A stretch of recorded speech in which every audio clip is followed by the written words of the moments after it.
Hello friend, आप हैं with short knobs channel के साथ। इसको प्लीज़ सब्सक्राइब कीजिए और मेरे मनोबल को बढ़ावा दीजिए। आज हम लोग वन शॉट लेकर आए हैं अध्याय 2 का जीव जगत का वर्गीकरण। चलिए साथ में करते हैं।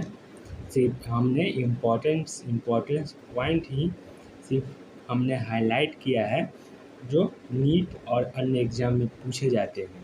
नीट हो चाहे बोर्ड हो, वही मुझे पूरी गारंटी है कि 100% में से 90%, मतलब वही 90% जिस जहाँ हमने हाईलाइट किया वहीं से क्वेश्चन आएंगे।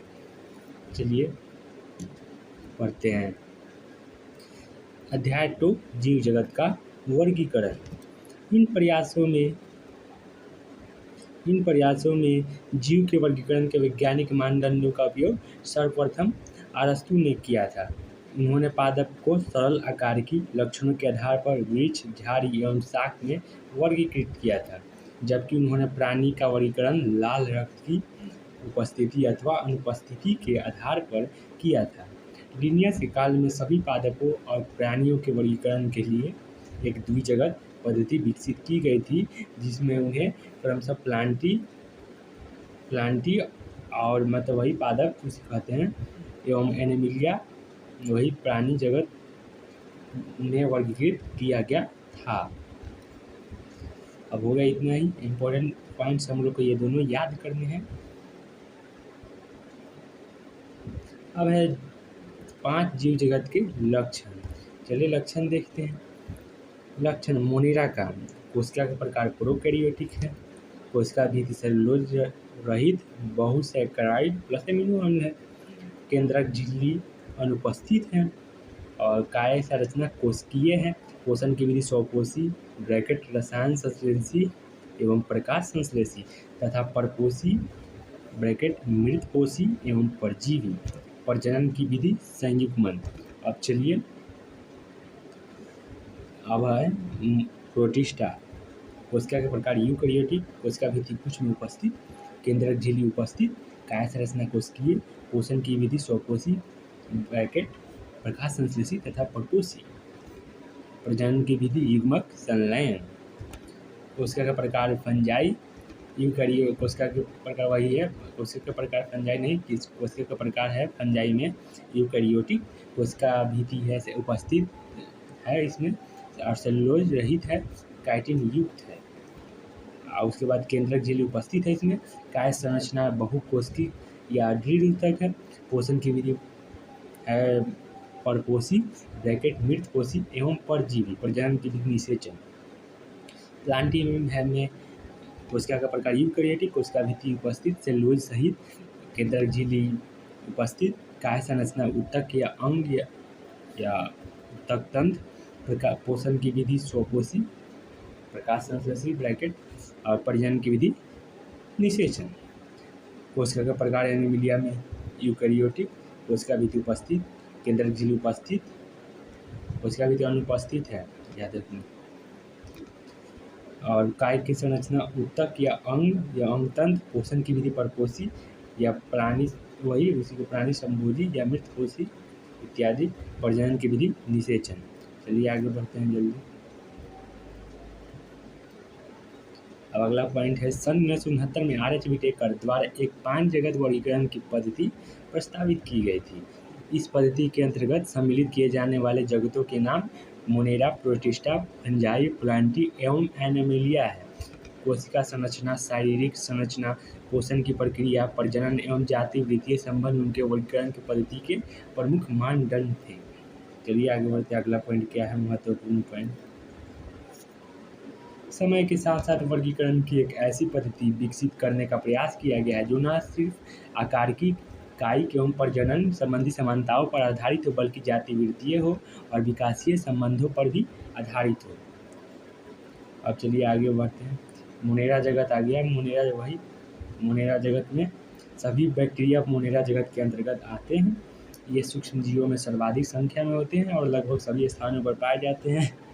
ये गर्म जल के झरनों, मरुस्थल, बर्फ एवं गहरे समुद्र जैसे विषम एवं प्रतिकूल वास स्थान जहाँ दूसरे जीव मुश्किल से ही जीवित रह पाते हैं वहाँ भी पाए जाते हैं। बैक्टीरिया कोन के आकार के आधार पर 4 समूह गोलाकार कोकस, इसको बहुवचन में कुकाई, छायाकार बैसिलस बहुवचन बैसिलाई, कामाकार के विविडियम बहुवचन विविडिया तथा सर्पिला आकार के स्पाइरिलम बहुवचन स्पाइरिला में बांटा गया है। आगे बढ़ते हैं जल्दी जल्दी।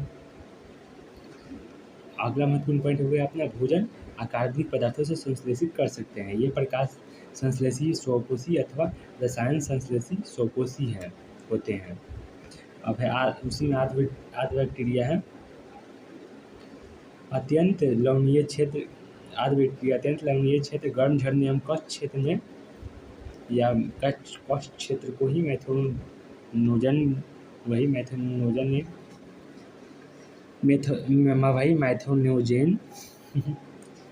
पाए जाते हैं। आध बैक्टीरिया तथा अन्य बैक्टीरिया की कोशिका भित्ति की संरचना एक दूसरे से भिन्न होती है।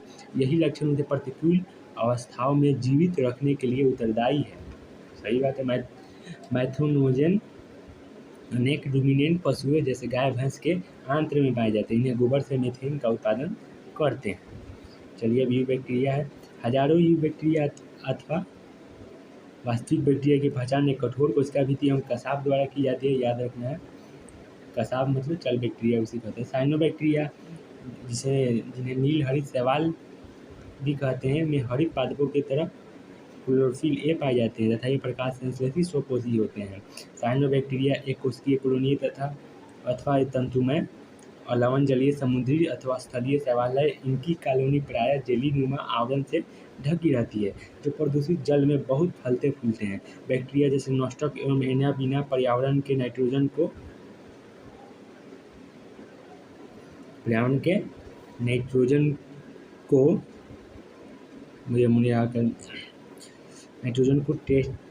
टेट्रोसिस्ट नामक विशिष्ट कोशिकाओं द्वारा स्थिर कर सकते हैं। रसायन संश्लेषी बैक्टीरिया नाइट्रेट, नाइट्राइट एवं अमोनिया जैसे विभिन्न अकार्बनिक पदार्थों को ऑक्सीकृत कर इनसे मुक्त ऊर्जा का उपयोग एटीपी उत्पादन के लिए करते हैं।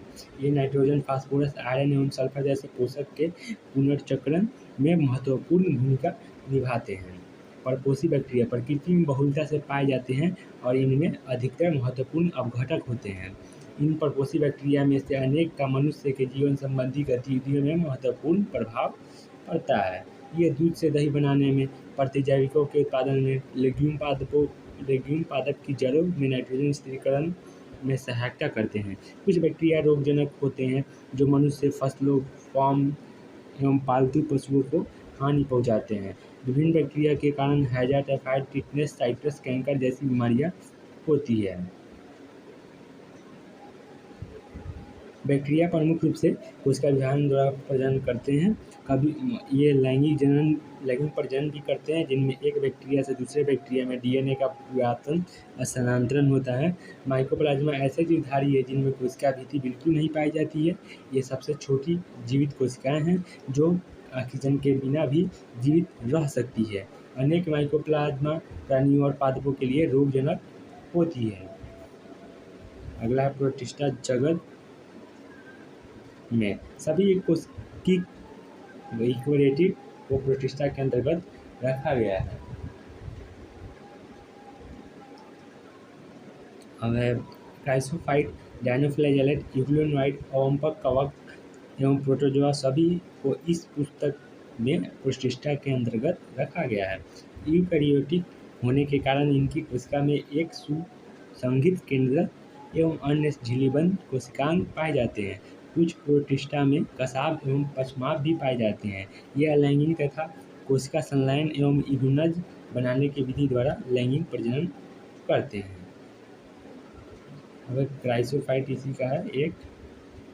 इस समूह के अंतर्गत डायटम तथा सुनहरे शैवाल आते हैं। ये स्वच्छ जल एवं लवणीय पर्यावरण दोनों में पाए जाते हैं। डायटम में कोशिका भित्ति साबुनदानी की तरह इसी के अनुरूप दो अति आच्छादित कवच बनाती है। इन भित्तियों में सिलिका होती है जिस कारण ये नष्ट नहीं होते हैं। इस प्रकार मृत डायटम अपने परिवेश वासस्थान में कोशिका भित्ति के अवशेष बहुत बड़ी संख्या में छोड़ जाते हैं। करोड़ों वर्षों में जमा हुए इस अवशेष को डायटमी मृदा कहते हैं। कण में होने के कारण इस मृदा का उपयोग पॉलिश करने, तेलों तथा सिरप के निस्यंदन में होता है। ये समुद्र के मुख्य उत्पादक हैं। अब दूसरा उसका डायनोफ्लैजेलेट समुद्री एवं प्रकाश संश्लेषी होते हैं ये। उनमें उपस्थित प्रमुख वर्णक के आधार पर पीले, हरे, भूरे, नीले अथवा लाल दिखते हैं। इनकी कोशिका भित्ति के बाह्य सतह पर सेलुलोज की कड़ी पट्टियाँ होती है। अधिकतर डायनोफ्लैजेलेट में दो कसाब होते हैं, जिसमें एक लंब और दूसरा अनुप्रस्थ रूप में भित्ति पट्टिकाओं के बीच की खांच में उपस्थित होते हैं। प्रायः लाल डायनोफ्लैजेलेट की संख्या में विस्फोट होता है, जिससे समुद्र का जल लाल या लाल तरंगे दिखने लगता है। इतनी बड़ी संख्या के जीव से निकले जीव विष के कारण मछली एवं अन्य समुद्री जीव मर जाते हैं। उदाहरण गोनियोलेट्स। अब यूग्लिनॉइड, इनमें कोशिका भित्ति की जगह एक प्रोटीन युक्त पदार्थ की परत पेलिकल होती है, जो इनकी संरचना को लचीला बनाती है। इनमें दो कसाब होते हैं, जिसमें एक छोटा तथा दूसरा लंबा होता है। यद्यपि सूर्य के प्रकाश की उपस्थिति में ये प्रकाश संश्लेषी होते हैं, लेकिन सूर्य के प्रकाश के नहीं होने पर इन्हें सूक्ष्म जीवधारियों का शिकार कर परपोषी की तरह व्यवहार करते हैं। आश्चर्यजनक रूप से यूग्लिनॉइड में पाए जाने वाले वर्णक उच्च पादपों में उपस्थित वर्णकों के समान होते हैं। उदाहरण यूग्लिना। चलिए आगे बढ़ते हैं। अब है अवंपक कवक। अवंपक कवक मृतपोषी प्रोटिस्टा है। ये सड़ती हुई टहनियों तथा पत्तों के साथ गति करते हुए जैविक पदार्थों का भक्षण करती है। अनुकूल परिस्थितियों में ये समूह प्लाज्मोडियम बनाते हैं, जो कई फीट तक की लंबाई का हो सकता है। प्रतिकूल परिस्थितियों में ये बिखरकर सिरों पर बीजाणुयुक्त फलनकाय बनाते हैं। इन बीजाणुओं का परिक्षेपण वायु के साथ होता है। अब प्रोटोजोआ। सभी प्रोटोजोआ परपोषी होते हैं। अमीबीय प्रोटोजोआ अपने उत्पादों की सहायता से अपने शिकार को पकड़ते हैं। इनके समुद्री प्रकारों की सतहों पर सिलिका के कवच होते हैं। इनमें से कुछ जैसे एंटी अमीबा परजीवी होते हैं। यहाँ कुछ एग्जाम्पल दिया हुआ है प्रोटोजोन का। डायनोफ्लैजिलेट है, यूग्लिना है, अवंपक कवक है, द पैरामीशियम है। द तो इसका यही चित्र है, यहाँ स है, यहाँ देख लीजिए, ब स द। डायनोफ्लैजिलेट, यूग्लिना, अवंपक कवक, पैरामीशियम। चलिए आगे बढ़ते हैं। कसाबी प्रोटोजोआ है। इस समूह के सदस्य स्वच्छंद अथवा परजीवी होते हैं। इनके शरीर पर कसाव पाया जाता है। परजीवी कसाबी प्रोटोजोआ बीमारी के कारण हैं, जिनसे निर्दालु व्याधि नामक बीमारी होती है। उदाहरण ट्रिपैनोसोमा।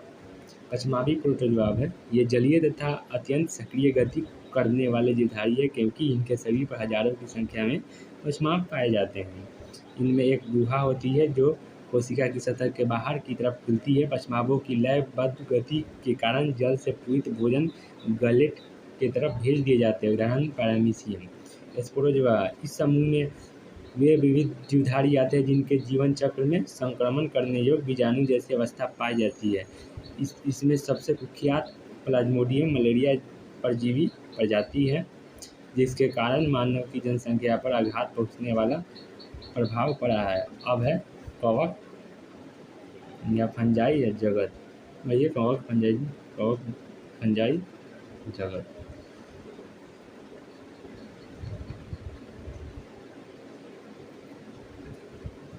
अब फंजाई तंतुमयी है, लेकिन इष्ट जो एक कोशिक है, इसका अपवाद है। ये लंबी पतली धागे की तरह की संरचनाएं होती है, जिन्हें कवक तंतु कहते हैं। कवक तंतु के जाल को कवक जाल या माइसीलियम कहते हैं। कुछ कवक तंतु सतत नलिकाकार होते हैं, जिनमें बहुकेंद्रित कोशिका द्रव्य साइटोप्लाज्म भरा होता है, जिन्हें समकोशिकी कवक तंतु कहते हैं। अन्य कवक तंतुओं में पट्टियाँ होते हैं। फंजाई की कोशिका भित्ति काइटिन तथा पॉलीसेकेराइड की बनी होती है। अधिकांश फंजाई परपोषित होती है। वे मृत बस्ट्रेट्स से घुलनशील कार्बनिक पदार्थों को अवशोषित कर लेती है, अतः इन्हें मृतजीवी कहते हैं। ये परजीवी हैं, सहजीवी भी हैं।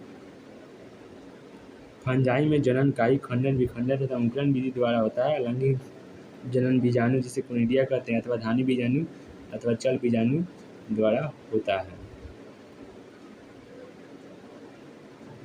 लैंगिक जनन निषेकांड या स्पोरा एस्कस बीजाणु तथा बेसिडियम बीजाणु द्वारा होता है। विभिन्न बीजाणु स्पष्ट संरचनाओं से उत्पन्न होते हैं जिन्हें फलनकाय वैसे फलनकाय कहते हैं। लैंगिक चक्र के निम्नलिखित 3 सोपान होते हैं। 2 चल अचल युग्मकों के प्रोटोप्लाज्म का संलयन होना, इस क्रिया को प्लाज्मोगैमी कहते हैं। 2 केंद्रकों का संलयन होना, जिसे केंद्रक संलयन कहते हैं। युग्मनज में मियोसिस के कारण अगुणित बीजाणु बनना। लैंगिक जनन में संयोजक संगम के दौरान 2 अगुणित कवक तंतु पास पास आते हैं और संलयित हो जाते हैं। कुछ फंजाई में 2 गुणित कोशिकाओं में संलयन के तुरंत बाद एक द्विगुणित कोशिका बन जाती है। यद्यपि अन्य फंजाई एस्कोमाइसिटिस में एक मध्यवर्ती द्विकेंद्रकी अवस्था N+N अर्थात एक कोशिका में 2 केंद्रक बनते हैं। ऐसी परिस्थिति को केंद्रक युग्म कहते हैं तथा इस अवस्था को फंगस की द्विकेंद्रक परावस्था कहते हैं। बाद में पैतृक केंद्रक संलयन हो जाते हैं और कोशिका द्विगुणित बन जाती है। फंजाई फलनकाय बनाती है जिसमें निम्नीकरण विभाजन होता है, जिसके कारण अगुणित बीजाणु बनते हैं। कवक जाल की आकारिकी बीजाणु बनने तथा फलनकाय बनने की विधि जगत को विभिन्न वर्गों में विभक्त करने का आधार बनते हैं। तो इसी पर आधार पर फाइकोमाइसिटिस पहला है। फाइकोमाइसिटिस जलीय आवासुस्त गली सड़ी लकड़ी नम तथा सीलन भरे स्थानों अथवा पौधे पर अविकल्पी परजीवी के रूप में पाए जाते हैं। कवक जल अपपटीय तथा बहुकेंद्रित होता है। अलैंगिक जनन चल बीजाणु अथवा अचल बीजाणु द्वारा होता है। ये बीजाणु धानी में अंतर्जातीय उत्पन्न होते हैं। 2 युग्मक के संलयन से युग्माणु बनते हैं। इन युग्मकों की आकारिकी एक जैसी समयुग्मकता अथवा भिन्न असमयुग्मकी अथवा विषम युग्मकी हो सकती है। इसके सामान्य उदाहरण म्यूकर है, राइजोपस है। राइजोपस रोटी के कवक पहले ही बता चुके हैं, लिखा हुआ इसमें, तथा अल्बिगो सरसों पर परजीवी फंजाई है। अब एस्कोमाइसिटिस उसी का दूसरा थैली, इसको थैली फंजाई भी कहते हैं। एस्कोमाइसिटिस एक कोशिकीय जैसे ईस्ट सैक्रोमाइसिटिस के अलावा ये बहुकोशिकीय जैसे पेनिसिलियम होती है। ये मृतजैवी अपघटक परजीवी तथा अथवा समलरागी पशु विष्टा पर उगने वाली होती है। कवक जाल साखी तथा पटीय होता है। अलैंगिक बीजाणु कोनिडिया होते हैं जो विशिष्ट कवक जाल जैसे कोनिडियो धड़ कहते हैं पर बहिर्जात रूप से उत्पन्न होते हैं। कोनिडिया अंकुरित होकर कवक जाल बनाते हैं। लैंगिक बीजाणु को एस्कस बीजाणु कहते हैं। ये बीजाणु थैली सम एस्कस में अंतर्जातीय रूप से उत्पन्न होते हैं। ये एसाई एकवचन एस्कस विभिन्न प्रकार के फलनकाय में लगी रहती है जिन्हें एस्कोकार्प कहते हैं। इसके कुछ उदाहरण एस्परजिलस क्लेविसेप तथा न्यूरोस्पोरा है। न्यूरोस्पोरा का उपयोग जैव रासायनिक तथा अनुवांशिक प्रयोगों में बहुत किया जाता है। इस कारण यह पादप जगत के ड्रोसोफिला के समान प्रसिद्ध है। इस वर्ग में आने वाले मॉरेल ट्रफल खाने योग्य होते हैं और इन्हें सुस्वादु भोजन समझा जाता है। बेसिडियोमाइसिटिस है अब तीसरा उसी का। बेसिडियोमाइसिटिस के ज्ञात सामान्य प्रकार मशरूम, ब्रैक्ट फंजाई अथवा पफ बेल है। ये मिट्टी में लट्ठे तथा वृक्ष के ठूठों पर तथा सजीव पादपों के अंदर परजीवी के रूप में उगते हैं जैसे कीट तथा कंड, उसी को स्मट कहते हैं। कवक जाल साखी तथा पटीय होता है। इसमें अलैंगिक बीजाणु प्रायः नहीं होते लेकिन कायिक जनन खंडन विधि द्वारा बहुत सामान्य है। इस लैंगिक अंग नहीं होते लेकिन इसमें प्लाज्मोगैमी विभिन्न स्ट्रोनों वाली 2 कायिक कोशिकाओं अथवा जीन प्रारूप के संलयन से होती है। इसमें बनने वाली संरचना द्विकेंद्रकी होती है जिससे अंततः बेसिडियम बनते हैं। बेसिडियम में केंद्रक संलयन या कैरियोगैमी तथा मियोसिस होते हैं जिसके कारण ये 4 बेसिडियम बीजाणु बनते हैं। बेसिडियम बीजाणु बेसिडियम पर बहिर्जातीय उत्पन्न होते हैं। बेसिडियम फलनकाय में लगे रहते हैं जिसे बेसिडियोकार्प कहते हैं। इसके कुछ सामान्य उदाहरण एगेरिकस या मशरूम, एस्टिलर्गो इसी को कंड कहते हैं तथा पक्सिनिया कीट फंगस है। अब है ड्यूटेरोमाइसिटिस। अपूर्ण कवक भी कहते हैं क्योंकि इसके केवल अलैंगिक अथवा कायिक अवस्था ही ज्ञात हो पाई है। ड्यूटेरोमाइसिटिस केवल अलैंगिक बीजाणु जिन्हें कोनिडिया कहते हैं से जनन करते हैं। इसके कवक जाल पटीय तथा शाखित होते हैं। इसके कुछ सदस्य मृतजीवी अथवा परजीवी होते हैं लेकिन इनके अधिकांश सदस्य अपशिष्ट के अपघटक होते हैं और खनिज चक्रण में सहायता करते हैं। इसके कुछ उदाहरण अल्टरनेरिया है, कोलिटोट्राइक्रम है तथा ट्राइकोडर्मा है। अब पादप जगत में ये यूकेरियोटिक होते हैं। ब्लेडर वर्ट तथा वीनस फ्लाईट्रॉप कीटभक्षी पौधे के और अमरबेल उसी कस्कुटा परजीवी के उदाहरण हैं। अब है पादप के जीवन चक्र में दो सुस्पष्ट अवस्थाएं द्विगुणित बीजाणु उद्भिद तथा अगुणित युग्मकोद्भिद होती है। इन दोनों में पीढ़ी एकांतरण होता है। देख लीजिए, युग्मज 2n में मियोसिस विभाजन के द्वारा अगुणित n बीजाणु बनते हैं। ये बीजाणु अंकुरित होकर युग्म को द्विविध बनाते हैं। युग्मक नर तथा मादा युग्म को विध पर बनते हैं जो संलयन होकर पुनः द्विगुणित युग्मज बनाते हैं। युग्मज से बीजाणु उद्भिद विकसित होता है। इस प्रक्रम को संतति एकांतरण कहते हैं। जंतु जगत में विषमपोषी यूकेरियोटिक है जो बहुकोशिकीय है और उनकी कोशिका में कोशिका भित्ति नहीं होती है। इनमें प्राणी संपोषण अर्थात भोजन का अंतर्ग्रहण करना होता है। चलिए आगे। अब विषाणु वायराइड वंशक किसी को प्रियन तथा लाइकेन कहते हैं। विटेकर द्वारा सुझाए 5 जगत में लाइकेन एवं अकोशिकीय जीव जैसे वायरस वायराइड तथा वही प्रियन या प्रोंसक का उल्लेख नहीं किया गया है। वायरस का नाम वर्गीकरण में नहीं है क्योंकि ये देख लीजिए RNA कैप्सिड है, यहाँ छाद है, कॉलर है, शीर्ष है, तंतुभुज है, जीवाणु भोजी का है, ये टोबैको मोज़ेक वायरस का है चित्र। वास्तविक जीवन नहीं है वायरस में।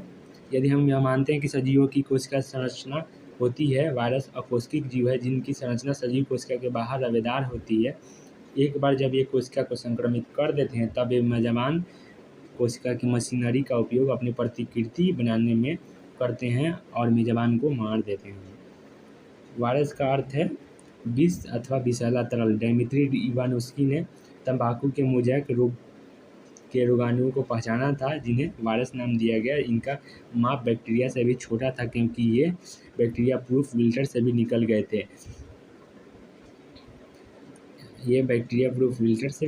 थे। वाह। एम.डब्ल्यू.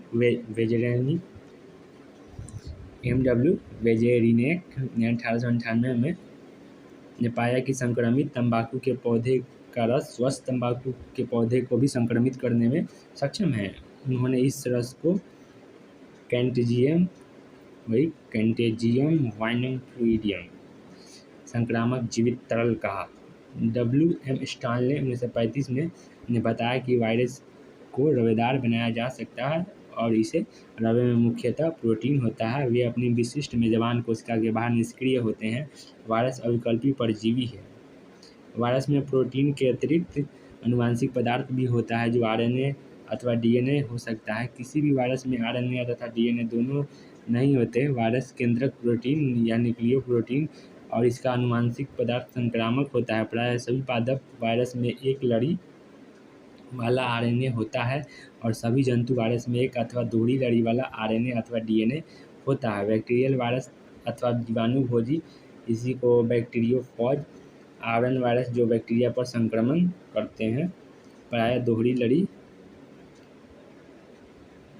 वाले DNA वायरस होते हैं। प्रोटीन के आवरण को कैप्सिड कहते हैं और ये छोटी छोटी उप-इकाइयाँ जिन्हें पेटी कोशक या कैप्सोमियर कहते हैं से मिलकर बनता है। कैप्सिड न्यूक्लिक एसिड को संरक्षित करता है। ये पेटी कांसक कुंडलिनी अथवा बहुफलक ज्यामितीय रूप में लगे रहते हैं। वायरस से मम्प्स, चेचक, हर्पीज तथा इन्फ्लुएंजा नामक रोग हो जाते हैं। मनुष्य में एड्स भी वायरस के कारण होता है। पौधे में मोज़ेक बनना, पत्तियों का मुड़ना, कुंचन, पीला होना तथा सिरा स्पष्टता, बौना तथा अवरुद्ध वृद्धि होना इसके लक्षण हैं। अब है वायराइड। 1971 में टीओ डायनर ने एक नया संक्रामक कारक खोजा जो वायरस से भी छोटा तथा जिसके कारण पोटैटो स्पिंडल ट्यूबर नामक रोग होता था। वायराइडों में RNA तथा प्रोटीन के आवरण या अस्तर जो वायरस में पाए जाते हैं उनका अभाव होता है, इसलिए यह वायराइडों के नाम से जाने जाते हैं। वायराइडों में RNA का आणविक भार कम था। अब प्रोंसक या प्रियन।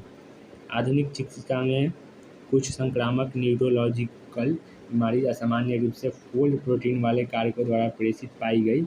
इन कारकों का आकार वायरस के आकार के समान था। इन कारकों को प्रोसंग कहा गया।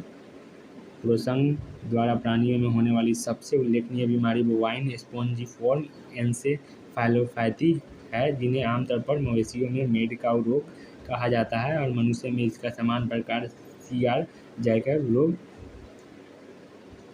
वही इसको क्रिएटिज फैल्ड जैकोब डिजीज होता है। लाइकेन अब है, लाइकेन शैवाल तथा कवक के सजीव सहवास अर्थात पारस्परिक उपयोगी सहवास है। शैवाल घटक को शैवालांश तथा कवक के घटक को माइक्रोवायंट या कवकांश कहते हैं, जो क्रमशः स्वपोषी तथा परपोषित होते हैं। शैवाल कवक के लिए भोजन संश्लेषित करता है और कवक शैवाल के लिए आश्रय देता है तथा खनिज एवं जल का अवशोषण करता है। इनका सहवास इतना घनिष्ठ होता है कि यदि प्रकृति में लाइकेन को देख ले तो यह अनुमान लगाना असंभव है कि इसमें दो विभिन्न जीव हैं। लाइकेन प्रदूषण के बहुत अच्छे संकेतक हैं, वे प्रदूषित क्षेत्रों में नहीं उगते हैं। आज के लिए बस इतना ही, अब मिलते हैं कल के वन शॉट वीडियो में। प्लीज़ अच्छा लगे तो सब्सक्राइब